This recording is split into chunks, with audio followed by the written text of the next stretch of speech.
You think you have seen war films. You think you understand sacrifice, survival, and victory. But what if the truth is far more disturbing? What if some British war films were so raw, so honest, that modern audiences struggle to endure them? These are not stories of glory. These are warnings. 15 films that strip away illusion and expose war in its most unforgiving form. And with each step down this list, the reality becomes harder to face. Number 15, Johnny Got His Gun, 1971. A war film that barely shows war. That is the first shock.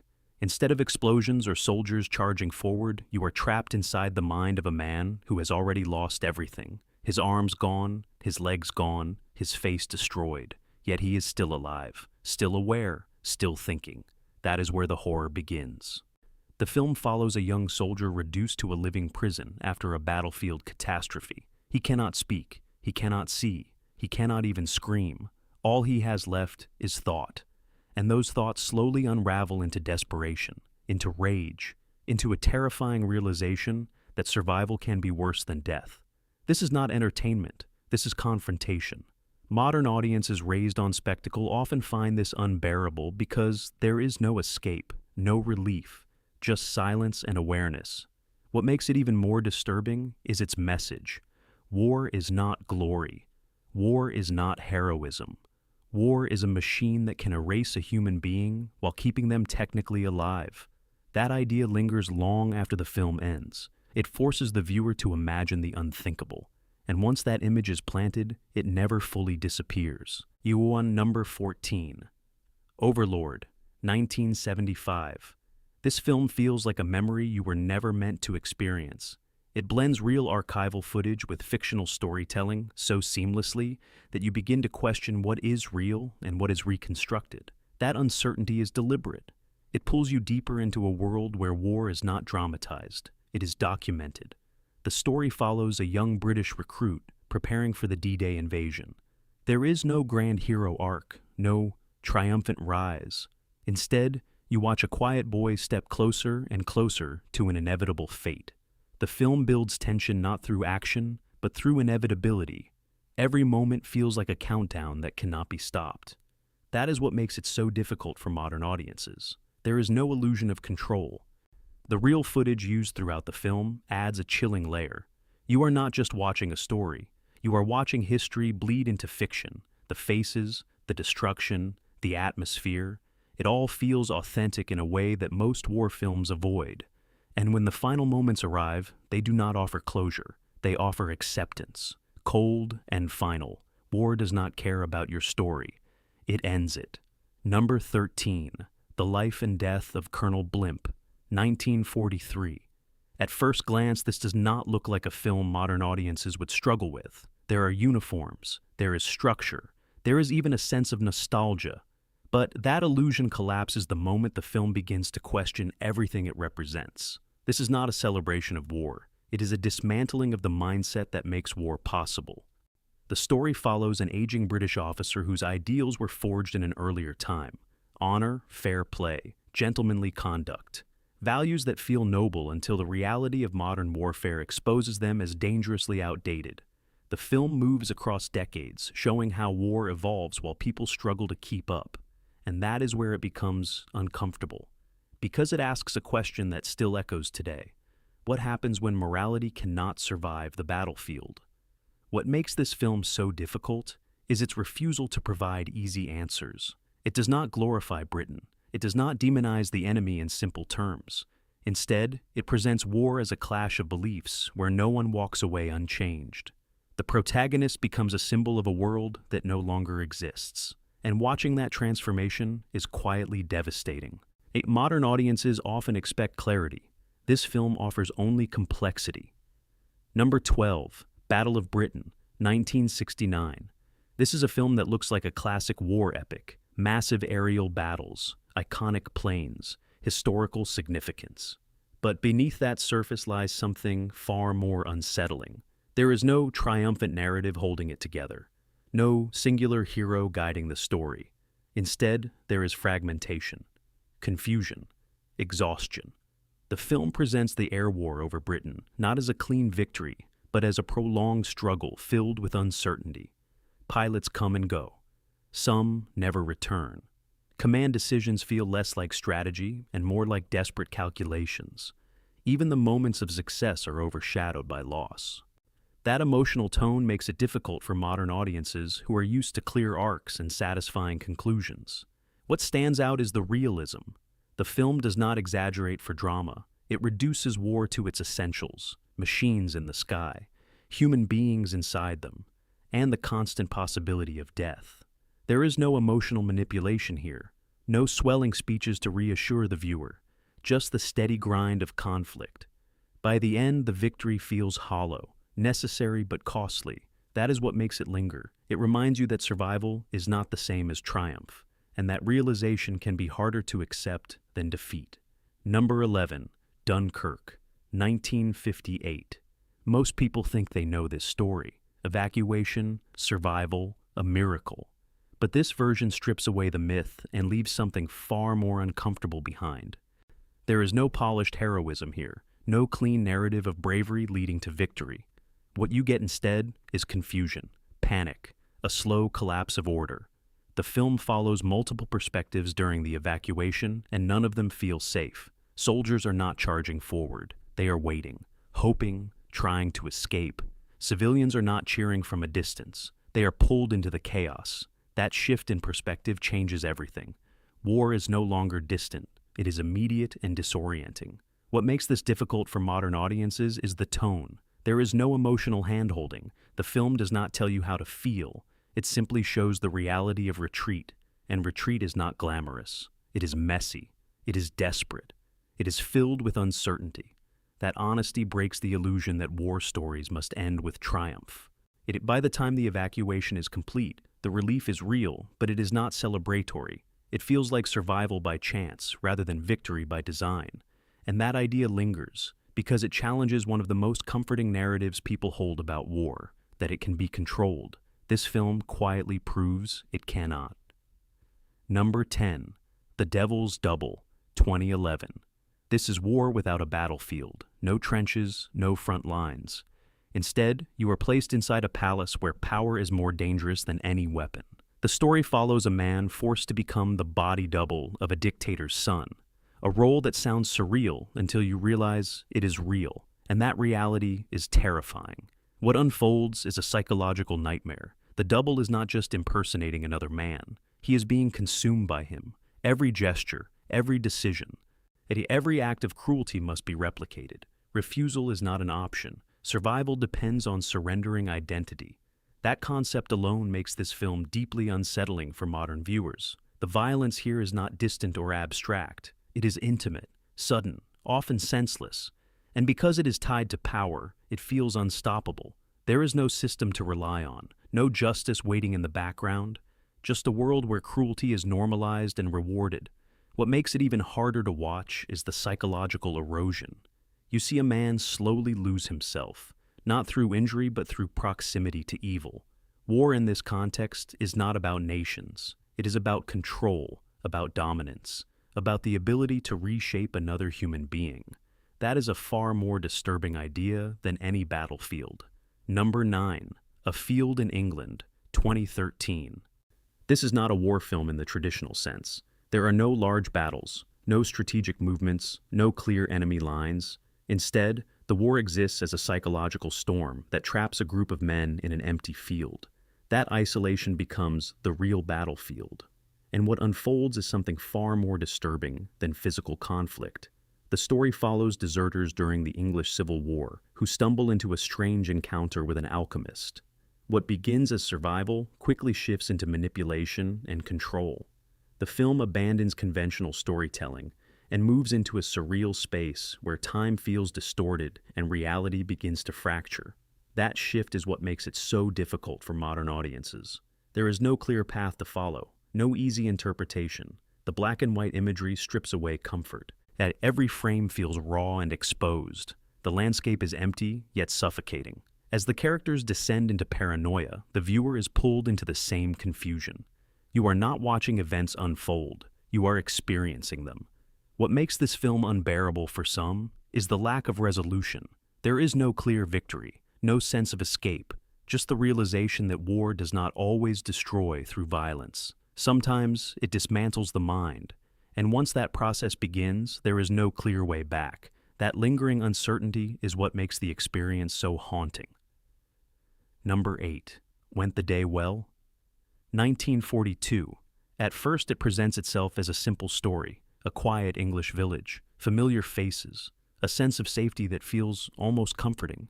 But that comfort is a trap. Because what follows is one of the most shocking tonal shifts in British war cinema, and once it happens, there is no turning back. The film imagines a Nazi invasion of rural England, not on distant shores but within everyday life.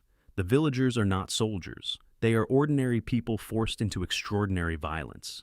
That transformation is what makes the film so unsettling, because it suggests that under pressure anyone can become something they never expected. What truly shocks modern audiences is the brutality.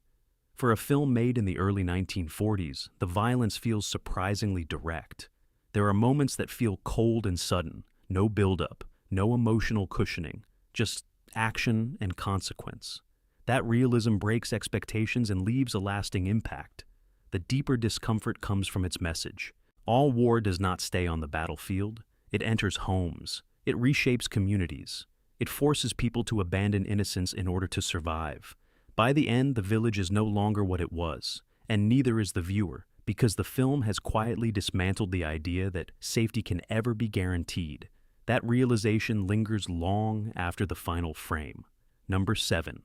The Cruel Sea, 1953. War at sea does not look like war on land. There are no visible enemies most of the time, no clear front lines, just endless water and the constant awareness that death can rise from beneath at any moment. This film captures that tension with a precision that feels almost suffocating. The story follows a British naval crew during the Battle of the Atlantic. Their mission is simple on paper: protect convoys, hunt submarines, survive. But the reality is far more complicated. Every decision carries weight. Every mistake has consequences. And sometimes even the right choice leads to tragedy. That moral burden is what makes this film so difficult for modern audiences. One moment in particular defines the experience. A ship is forced to make a decision that results in the loss of survivors in order to complete its mission. It is not framed as heroism. It is framed as necessity. That distinction is devastating because it removes the comfort of righteousness and replaces it with guilt. The film does not rely on spectacle. It relies on atmosphere, the sound of the sea, the silence between attacks, the tension of waiting. All of it builds into a portrait of war that feels deeply human and deeply unforgiving. By the end, the crew is still alive, but they are not the same. And that is the real cost the film refuses to hide. In number 6, Resurrected, 1989. This film begins where most war stories end. The soldier survives. He returns home. That should be the resolution. But here it is only the beginning of a different kind of conflict, one that is quieter but no less destructive. The story follows a British soldier who was presumed dead during the Falklands War. When he is found alive and brought back, he is not welcomed as a hero. Instead, he becomes a problem, a disruption to the narrative people have already accepted. His survival challenges the neat version of events that society prefers to believe. What unfolds is a slow and painful reintegration. The soldier struggles to reconnect with his family, with his identity, with a world that has already moved on without him. There are no dramatic confrontations, no explosive moments, just silence, distance, and the growing realization that survival does not guarantee belonging. For modern audiences, this is deeply uncomfortable because it strips away the idea of closure. War does not end when the fighting stops. It continues in the lives of those who return, in the relationships that can no longer be repaired, in the memories that refuse to fade. The film offers no easy answers. It does not resolve the tension it creates. Instead, it leaves the viewer with a question. What happens to those who come back but never truly return? That question lingers long after the film ends, and that is what makes it so hard to face. Number 5, The Hill, 1965. This is a war film where the enemy wears the same uniform, no distant battlefield, no opposing army charging from the horizon. The violence here is internal, institutional, and that is what makes it far more disturbing than traditional war narratives. because it suggests that the system itself can become the weapon. The story is set inside a British military prison during the war. Soldiers who have broken rules or resisted authority are sent here to be corrected. What follows is not discipline. It is psychological dismantling. The guards enforce obedience through exhaustion, humiliation, and relentless pressure. The infamous punishment hill becomes a symbol of this cruelty, a physical task that slowly breaks the body while the mind follows. What makes this film unbearable for modern audiences is its honesty. There is no justification for what happens. No attempt to frame the abuse is necessary. Each the film presents it as it is, power being used to dominate rather than protect. Authority being enforced without accountability. That lack of moral safety is deeply unsettling. The performances intensify the experience. The prisoners are not heroes. They are flawed men pushed beyond their limits. The guards are not monsters in the traditional sense. They are ordinary individuals who have accepted a system that rewards cruelty. That dynamic removes the comfort of clear good and evil. By the end, the damage is irreversible. The institution remains intact, the cycle continues, and the viewer is left with a realization that is hard to ignore. War does not only destroy through combat, it can also corrupt from within. That idea lingers long after the final scene fades. Number 4. Kajaki, 2014. There are no dramatic battles here, no sweeping camera shots of armies colliding, just a group of soldiers and a single mistake that changes everything. That simplicity is what makes this film so difficult to endure, because it feels real in a way that most war films avoid. The story is based on a true incident in Afghanistan. A British unit becomes trapped in an unmarked minefield. One soldier steps forward and the ground explodes beneath him. From that moment, the film becomes a study in tension and helplessness.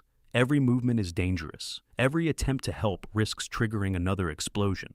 What follows is not action. It is waiting, pain, fear. The soldiers are forced to watch their comrades suffer while knowing they may be next. The camera does not look away. It stays with them, capturing every moment of uncertainty, every second of dread. That commitment to realism makes it almost unbearable for modern viewers. The sound design plays a crucial role. Silence dominates, broken only by distant voices or sudden blasts. That silence amplifies the tension. It forces the audience to sit with the discomfort rather than escape it. There is no music guiding emotions, no relief offered. By the time rescue arrives, the damage is already done. Physically and mentally, the film does not celebrate survival. It acknowledges it with a quiet weight, because survival here comes at a cost that cannot be undone. And that truth is what makes the experience so difficult to process. Number 3, 71, 2014. This is war reduced to its most chaotic form. No clear front lines, no identifiable enemy. Just a city that turns hostile in an instant. The film drops a young British soldier into the streets of Belfast during the Troubles and then abandons him. That decision shapes everything that follows. From the moment he is separated from his unit, the film becomes a relentless pursuit, not of victory, but of survival. Every street corner feels dangerous. Every face becomes a potential threat. The soldier does not understand the environment he is in, and neither does the audience. That shared confusion creates a constant sense of unease. What makes this film so hard for modern audiences is its refusal to simplify the conflict. There are no clear sides to root for, no straightforward narrative to follow. Instead, there are layers of tension and mistrust. The soldier encounters individuals who may help him or betray him, and often it is impossible to tell which is which. The pacing adds to the intensity. The film rarely pauses. It moves forward with urgency, pulling the viewer through a night that feels endless. Moments of quiet are brief and filled with tension. The sense of danger never fades. By the end, there is no sense of resolution. The soldier survives, but the experience has changed him, and the audience is left with a lingering discomfort. Because the film has shown that war is not always about battles between armies. Sometimes it is about being lost in a place where nothing makes sense, and that is far more frightening. Number 2. The War Game, 1966. This film was never meant to be comfortable. In fact, it was considered so disturbing that it was withheld from broadcast for years. That alone tells you everything you need to know. Because this is not fiction in the traditional sense. It is a simulation presented with documentary realism, and that realism is what makes it devastating. The film depicts a nuclear attack on Britain and its immediate aftermath. There are no heroes, no narrative arcs, just a sequence of events that unfold with clinical precision. The explosion, the panic, the breakdown of order. Each stage is presented as an inevitability rather than a possibility. That certainty removes any sense of hope. What makes this film particularly difficult for modern audiences is its tone. It does not dramatize, it reports. The narration feels detached, almost instructional. That approach makes the events feel more real, more immediate. There is no emotional distance to protect the viewer. The aftermath is where the true horror lies. Society collapses. Infrastructure fails. People turn against each other. The film does not shy away from these consequences. It presents them in a way that feels unavoidable. That is what makes it so powerful and so unsettling. By the end, there is no resolution, no rebuilding, just a bleak understanding of what such an event would mean. It is not a warning delivered through metaphor. It is a direct confrontation with reality. And that is something many viewers find difficult to face. Number 1, Threads, 1984. This is not just a film. It is an experience that leaves a mark. From the very beginning, it builds a sense of dread that never releases. There is no dramatic setup, no exaggerated tension, just ordinary life slowly overshadowed by the possibility of nuclear war. That gradual shift is what makes the impact so severe. This is when the attack finally happens. It is not portrayed as spectacle. It is sudden, overwhelming, and deeply disorienting. The film captures the chaos with a realism that feels almost unbearable. People are not reacting like characters. They are reacting like real individuals caught in an unimaginable situation. The aftermath is where the film becomes truly devastating. It follows survivors as they attempt to navigate a world that no longer functions. Food is scarce. Communication is gone. Society has collapsed. What remains is a struggle for existence that feels primitive and relentless. The film does not look away from this reality. It forces the viewer to confront it. What makes Threads so difficult for modern audiences is its refusal to offer comfort. There is no recovery, no rebuilding. Just a slow decline into a world that has lost its structure. Generations are affected. The damage extends far beyond the initial event. By the time it ends, the viewer is left with a silence that feels heavy. Because the film has removed every layer of illusion, it has shown what happens when everything fails. And that is a truth many would rather not see. These films do not comfort you. They do not celebrate victory. They leave scars. Each story reveals a truth that refuses to fade. And once you have seen them, you cannot unsee them. So, tell me which one disturbed you the most and why.